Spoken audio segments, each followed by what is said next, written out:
시간 우리는 우주 만물의 통치자는 하나님이시고 세상의 그 어떤 권세자라고 할지라도 모두 하나님의 통치 아래 놓여 있을 뿐만 아니라 그 권세를 허락하신 분도 하나님이시라는 것을 이 다니엘서 말씀을 통해서 나눴습니다. 하나님께서는 그러한 교훈을 느부갓네살에게 보여주신 꿈을 통해서 사람들에게 확인하신 거예요. 이 하나님의 사람 다니엘을 통해서 느부갓네살은 자기가 꾼 꿈이 현재 자신이 누리는 권세와 바벨론의 번영도 하나님께서 허락하셨기 때문이고, 그리고 하나님께서 허락하셨기 때문에 자기가 지금 그 자리에서 그런 통치를 할 수 있었다는 것을 깨닫게 되었어요. 하지만 그가 만일 지금과 같은 그런 교만 가운데 그렇게 계속해서 행동한다면 하나님의 징계가 이루어질 것이라는 경고도 받았습니다. 사람에게서 쫓겨나게 되고 짐승처럼 살게 될 것이라는 그런 경고를 받았죠. 하나님께서는 느부갓네살에게 보여주신 꿈을 통해서 하나님의 주권과 통치를 무시하는 세상의 군왕들과 위정자들에게 이 우주 만물을 창조하시고 통치하시는 분은 다름 아닌 하나님이시고, 또한 그분 앞에 겸손하게 무릎을 꿇고 순종할 때 그것이 바로 우리가 온전하게 이 땅에서 살아가는 길임을 보여주셨습니다. 이 느부갓네살은 다니엘을 통해서 자기가 꾼 꿈의 그 해석을 들었을 때 아마 등골이 서늘했을 것 같아요. 그는 비록 여호와 하나님보다는 자기들이 믿는 바벨론의 그 우상을 더 신뢰하고 있었지만, 그럼에도 불구하고 여러 차례의 경험을 통해서 하나님의 능력을 알고 있었습니다. 그 경험을 볼 때 정말로 자기가 지금 세상에서 최고이고, 그리고 그 무엇도 자기의 이 권세를 빼앗을 수 없다는 그런 마음에서 행하고 있는 그 교만한 생각과 태도를 버리지 않는다면 하나님의 징계를 피할 수 없다고 생각했을 것입니다. 그는 바벨론의 번영으로 지금 마음이 잔뜩 높아져 있었습니다. 자신의 그 무소불위의 권세로 인해서 자기가 마땅히 감당해야 될 왕으로서의 책무를 제대로 감당하지 않고 있었습니다. 그래서 지난 주일에 우리가 살펴본 것처럼 그는 공의를 저버리고 쾌락과 죄악을 일삼았고, 그리고 가난한 자와 약한 자들을 무시하고 억압했다고 성경은 말씀하고 있습니다. 여러분, 그것은 그의 극도한 교만에서 나오는 행위였습니다. 여러분, 현대에도 그런 교만 때문에 비참한 삶을 산 그 독재자들이 얼마나 많습니까? 여러분, 독재할 때는 그 쾌감 때문에 자기의 앞날을 잘 모르는 거예요. 옆에서 아무리 충고해도 들으려고 하지 않는 거예요. 그리고 그 독재 때문에 여러분 충원할 수도 없는 거예요. 20세기만 해도 수많은 독재자들이 그 자신들이 권세가 영원할 것처럼 그렇게 살다가 비참하게 생을 마감했습니다. 여러분, 저 독일의 히틀러나 이태리의 무솔리니, 그리고 그 소련의 스탈린 같은 독재자들의 그 말로가 어땠습니까? 그리고 우리가 잘 알고 있는 그 루마니아의 니콜라이 차우셰스쿠, 그리고 이라크의 사담 후세인, 리비아의 가다피 등등 수많은 독재자들이 비참한 생을 마감했습니다. 저는 그 가운데 북한의 김정일도 있다고 생각합니다. 자기가 영원히 살 것처럼 만수무강 연구소를 만들고 그렇게 했는데 그는 생각보다 오래 살지 못했어요. 우리는 잘 알지 못하지만 그들의 비참한 말로는 다 교만으로 인한 하나님의 징계라는 것을 알아야 합니다. 만일 느부갓네살도 교만한 마음을 돌이키지 않고 그대로 살아간다면 하나님의 심판을 피할 수 없다는 것입니다. 하지만 여러분, 우리가 알고 있는 것처럼 하나님께서는 우리가 죄를 지었을 때 그것을 돌이킬 사이도 없이 벼랑 끝으로 몰아가시는 분이 아니시라는 거예요. 우리가 지난 주일에 이미 살펴봤습니다. 하나님께서는 이 다니엘을 통해서 느부갓네살에게 권면하신 거예요. 이 다니엘은 정말 그 충신으로서 느부갓네살에게 충언을 했던 것을 우리는 알고 있습니다. 정말 이 느부갓네살이 그 다니엘의 그 충언을 듣고서 하나님께서 보여주신 그 경고를 잊지 않고 하나님 앞에 자기의 그 모든 교만을 내려놓고 온전히 살기를 원했다면 하나님의 그 징계는 이루어지지 않았을 것입니다. 하지만 오늘 본문을 통해서 우리가 알 수 있는 것처럼 하나님의 징계가 끝내 느부갓네살에게 이루어진 것을 우리는 알 수 있습니다. 왜 느부갓네살은 하나님의 징계를 피할 수 없었을까요? 우리가 읽었던 본문 29절과 30절에 그 근거가 분명하게 나타나 있습니다. 하나님의 이 징계는 느부갓네살에게 꿈을 통해 경고하신 바로 다음 날에 이루어진 것도 아닌 얼마 만에 이루어졌다고 말하고 있어요? 12달 만에 이루어졌다. 여러분, 그 12달이라고 성경이 분명하게 말하고 있는 것은 그의 헛된 교만을 돌이키기에 충분한 시간이 하나님으로부터 그에게 주어졌다는 거예요. 회개하고 돌이킬 수 있는 충분한 시간이 주어졌음에도 불구하고 그는 돌이키지 않았다는 것이죠. 그가 처음에 이 다니엘의 진심 어린 충언을 들었을 때만 해도 아마 그의 마음에는 그 하나님의 징계를 피하기 위해서라도 교만을 버리고 하나님의 말씀에 순종해야겠다라는 아마 그런 마음이 있었을 것이에요. 왜냐하면 하나님의 능력들을 이미 자기의 눈으로 똑똑히 보았기 때문에. 그런데 그때에는 하나님께서 내가 돌이킬 수 있게 12달이라는 시간을 주겠다고 말씀하지 않았어요.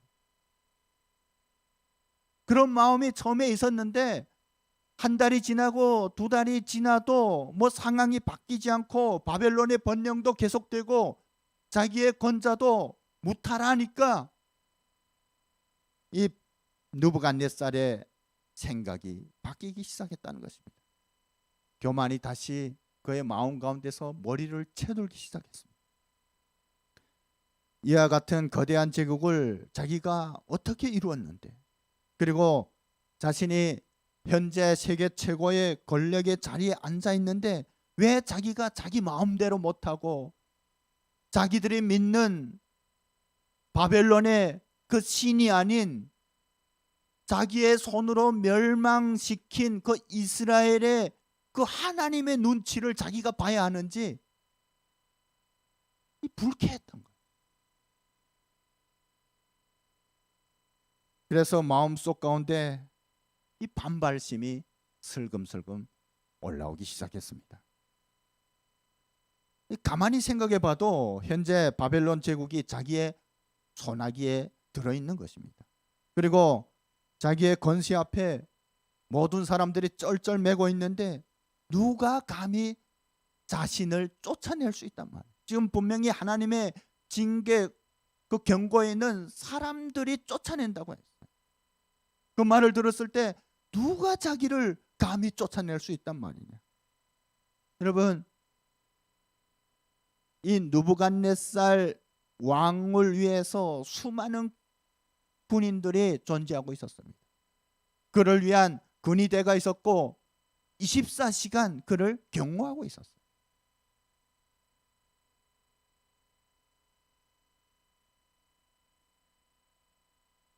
그래서 그는 그 누구도 자기를 건자해서 몰아낼 수 없을 것이라고 생각했을 것입니다.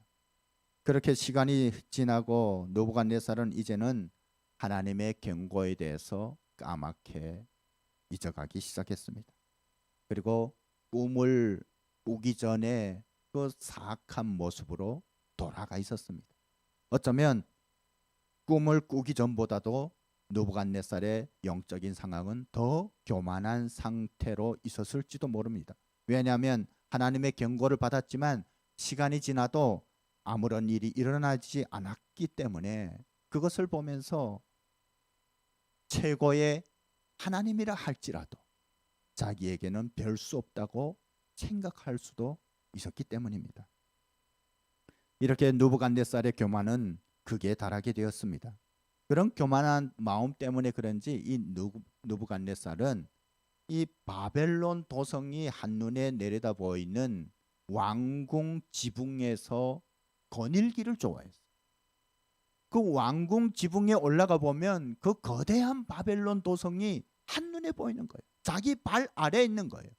세상이 자기 발 아래에 있는 것처럼 느껴지는 거예요. 여러분, 그때 이 바벨론 도성은 676구역으로 되어 있는 거대한 도성이었어요. 그것을 자기의 손으로 이루었다고 생각하니, 그리고 그 모든 것이 자기의 통치 아래에 있다고 생각하니 지금 마음이 이 뿌듯함을 금할 수가 없는 것이죠. 하여 그렇게 자기의 지금 권세를 마음껏 누리며 마음이 높아져 있을 때에 그를 향한 하나님의 징계는 취소되지 않고 기다리고 있었다는 것입니다. 여느 때와 마찬가지로 이 느부갓네살 왕이 그 왕궁 지붕에 올라가서 지금 바벨론 도성을 내려다보면서 거닐고 있었어요. 그때 갑자기 이 거대한 도성이 자기 손아귀에 있다고 생각하니, 그리고 이 세상에서 자기가 가장 강하고 위대한 왕이라고 생각하니까 이 높아진 마음을 억누를 수 없는 거예요. 그래서 불쑥 이런 말을 내뱉게 됩니다. 30절 말씀을 한번 읽어볼까요? 시작. 나 왕이 말하여 이르되 이 큰 바벨론은 내가 능력과 권세로 건설하여 나의 도성으로 삼고 이것으로 내 위엄의 영광을 나타낸 것이 아니냐 하였다니. 여러분이 얼마나 교만한 말이에요. 느부갓네살은 하나님의 경고를 망각하고 하나님의 은혜로 되어진 왕국의 장엄함을 자신의 공적으로 지금 돌리고 있는 것입니다. 분명히 지난 주일에 우리가 나눴던 것처럼 그 모든 것은 하나님께서 허락하시고 하나님께서 은혜를 내려주셨기 때문에 가능한 것입니다. 여러분, 이 대한민국의 번영이 풍요가 다 하나님께서 허락하셨기 때문에 오늘에 이르게 된 것임을 우리는 알아야 합니다. 그런데 여러분, 지금 정치권을 보세요. 얼마나 교만합니까? 왜 우리나라에 그 내로남불이란 말이 있어요? 그것이 다 교만에서 나오는 것입니다. 내가 기준이라는 것이에요. 내가 하는 것이 다 옳다는 것이에요. 그래서 내가 하는 것은 로맨스지만 다른 사람 하면 불륜이라고 말하는 거예요. 그것이 어떻게 영어로 번역되는지 모르겠지만 좀 미국에서는 내로남불 그대로 쓰고 있는 거예요. 새로운 단어가 하나 탄생했어요. 부끄러운 일입니다.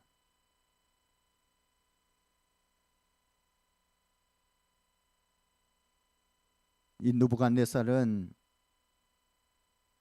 이 왕국의 장엄함을 자신의 공적으로 돌리면서 이 교만을 노고라 하기 시작했다는 거죠. 그런데 바로 그때 그 말이 채 끝나기도 전에 하늘에서 소리가 내려왔다고 해요. 그 소리가 무슨 소리입니까? 하나님의 음성인 것이죠. 이제 나라의 왕위가 내게서 떠났다는 것이었습니다. 그리고 1년 전에 다니엘을 통해서 들려주셨던 그 경고하셨던 그 말씀을 다시 상기시켜 주셨습니다.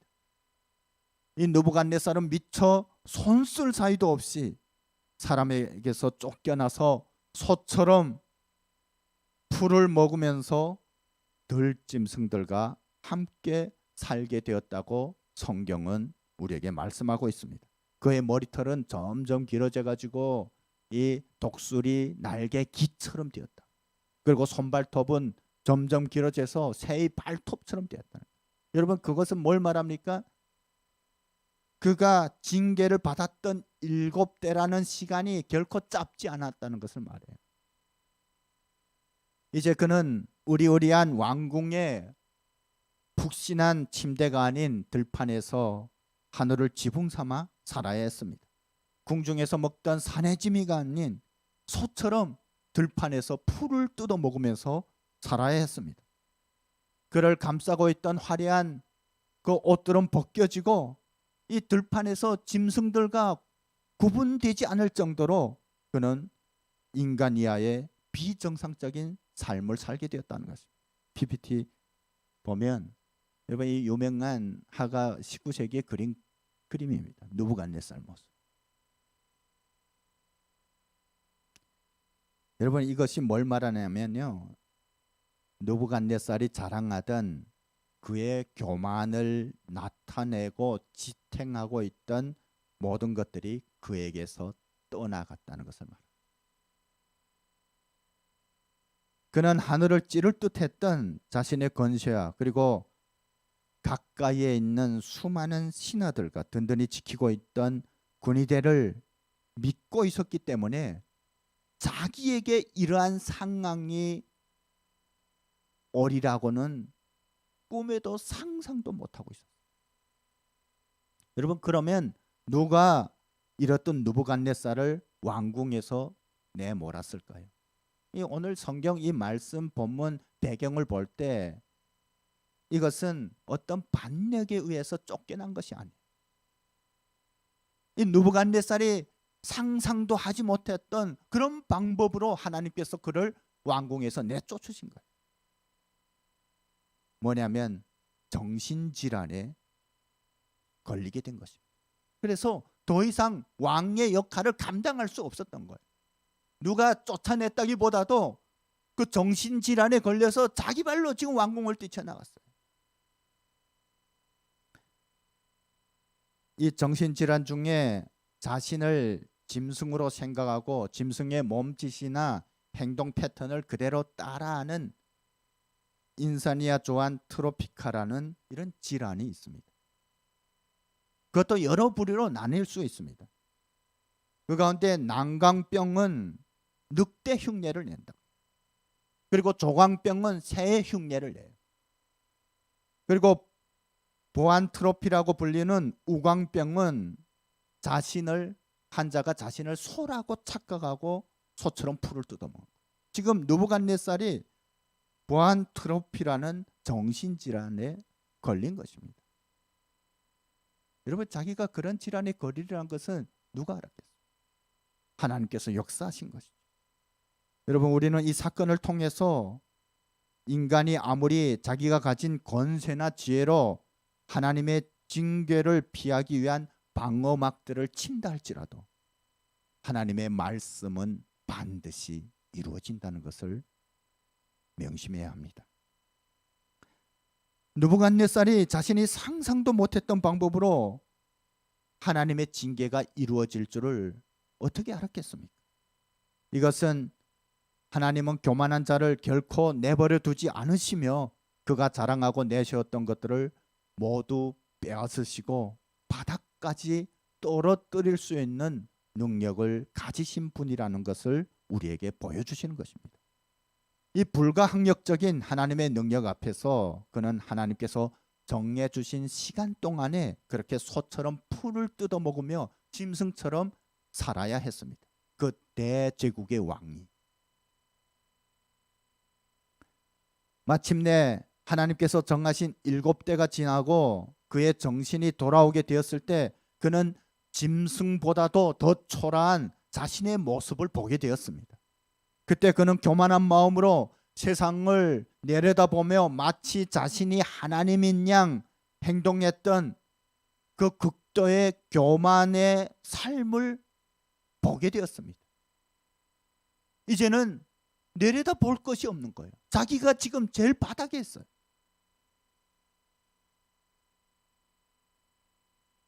그때야 그는 하나님께서 그 모든 것을 허락하지 않으면 세계 최강의 제국의 왕인 자신이라 할지라도 짐승과 다를 바 없는 인생이라는 것을 깨닫게 되었습니다. 하여 세상을 내려다보던 교만한 모습에서 겸손한 모습으로 오늘 말씀에 있는 것처럼 하늘을 우러러 하나님의 도움을 구하게 된 것입니다.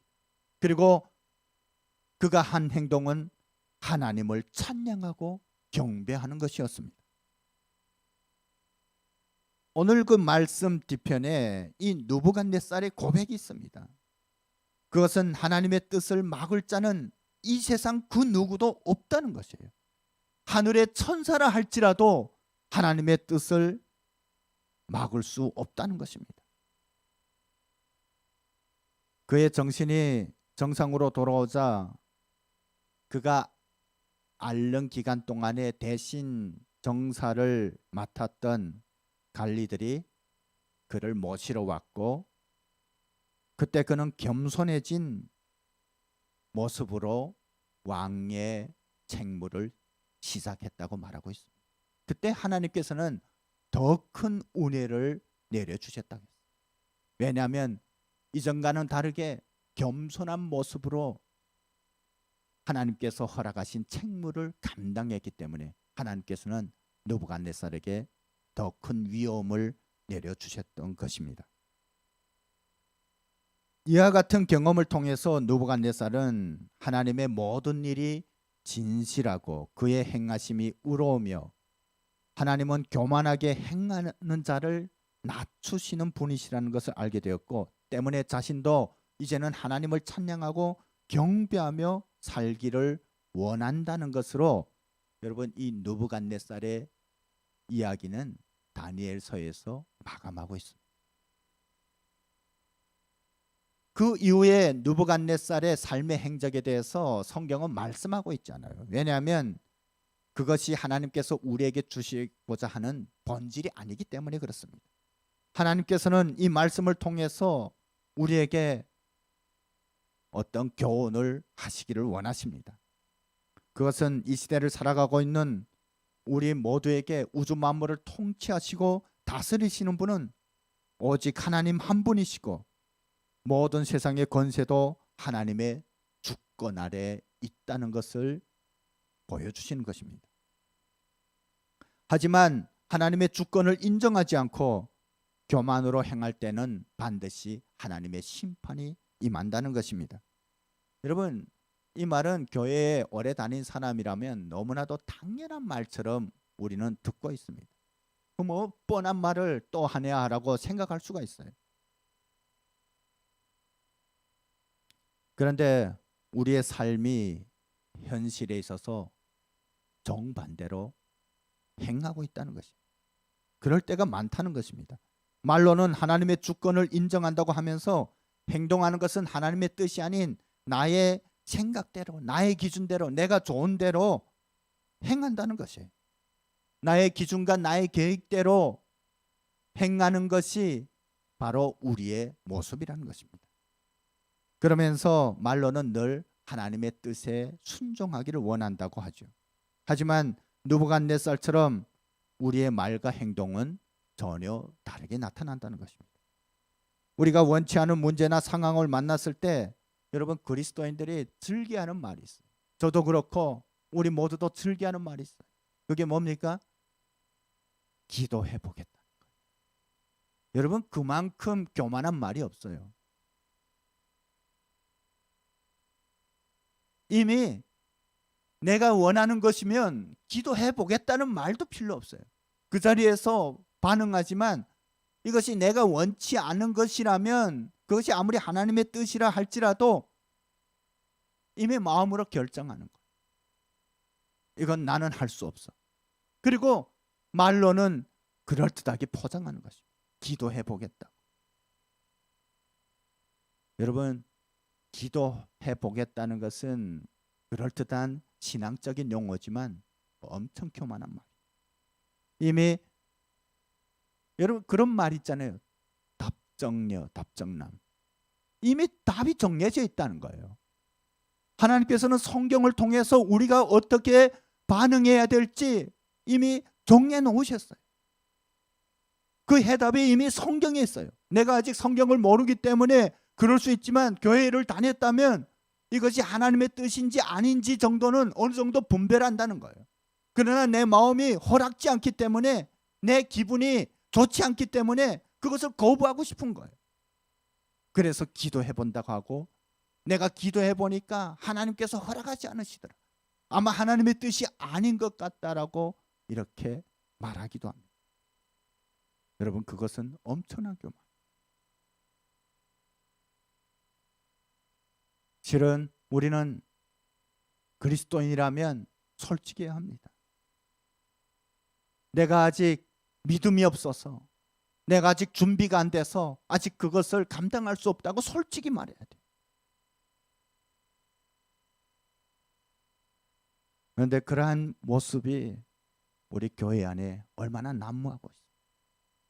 우리는 잘못된 믿음을 가지고 있어요. 잘못된 신앙의 기준을 가지고 있어요. 그래가지고 내가 생각하고 내가 원하는 것이 마치 하나님의 뜻이라고 착각하는 거예요.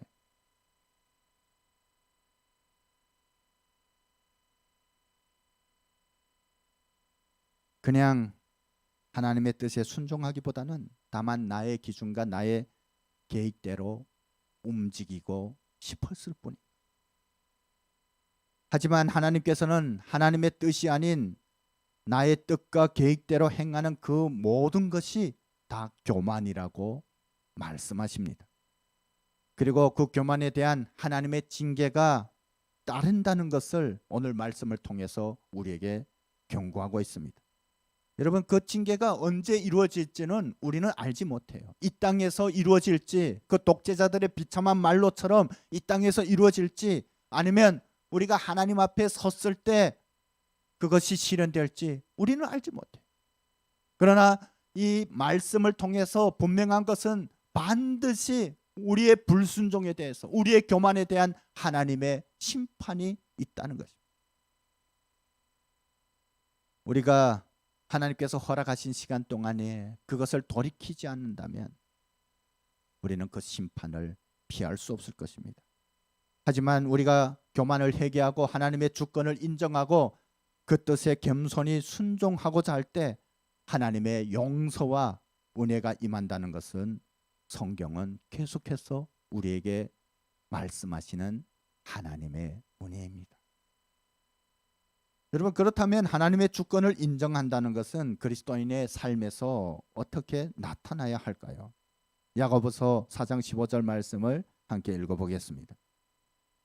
너희가 도리어 말하기를 주의 뜻이면 우리가 살기도 하고 이것이나 저것을 하리라 하건. 여러분, 이 말씀 문맥은 야고보서 말씀을 함께 읽어봐야 더 구체적으로 안겨옵니다. 이 말씀의 뜻은 뭐냐면 우리의 생각이나 계획대로 움직이고 행하는 것이 하나님의 주권을 인정하는 삶이 아닌 주님의 뜻이라면 그것이 무엇이든, 내가 처음 경험한 것이든, 내가 나의 능력으로 할 수 없는 것처럼 여겨지는 것이든 내가 순종하겠습니다 라고 고백하는 것이 하나님의 주권을 인정하는 삶이라는 거예요. 여러분, 우리는 그런 상황에 놓여 있을 때 어떤 변명을 해요. 나는 그런 것에 대한 재주가 없다거나 경험이 없다, 나의 능력이 부족하다. 그러나 하나님께서 우리에게 원하시는 것은 절대적인 순종입니다. 그것이 바로 하나님의 주권을 인정하는 삶이라는 것이에요. 여러분, 우리가 비록 연약하고 능력이 부족할지라도 하나님의 주권에 순종하고 또 그 뜻에 따른다면 하나님께서 우리에게 능력을 내려주신다는 거예요. 일하시는 분은 내가 아닌 하나님이시라는 거예요. 내 가운데서 역사하시는 하나님께서 그 일을 이루신다는 것입니다. 여러분, 그것을 믿고 순종하고 우리의 삶 가운데서 그것을 행하는 것이 바로 이 시대에 하나님께서 찾으시는 믿음인 줄 믿으시기 바랍니다. 하나님의 주권을 인정한다면 우리는 겸손할 수밖에 없습니다. 우리가 가진 모든 것이 하나님께로부터 왔음을 인정하는 지혜를 가질 때 우리는 하나님께서 맡겨주신 그 모든 것을 하나님의 영광을 위해서 의미 있게 사용할 수 있습니다. 그리고 또한 하나님께서 내려주시는 더 풍요한 은혜를 이 땅에서도 누릴 수 있다는 것입니다. 그러한 삶을 통해서 그리스도인들은 세상 가운데서 하나님의 능력을 나타내게 된다는 것입니다. 그런 믿음을 가지고 하나님의 주권을 인정하면서 삶 가운데서 하나님의 능력을 나타내는 우리 모두가 되기를 주님의 이름으로 축복합니다.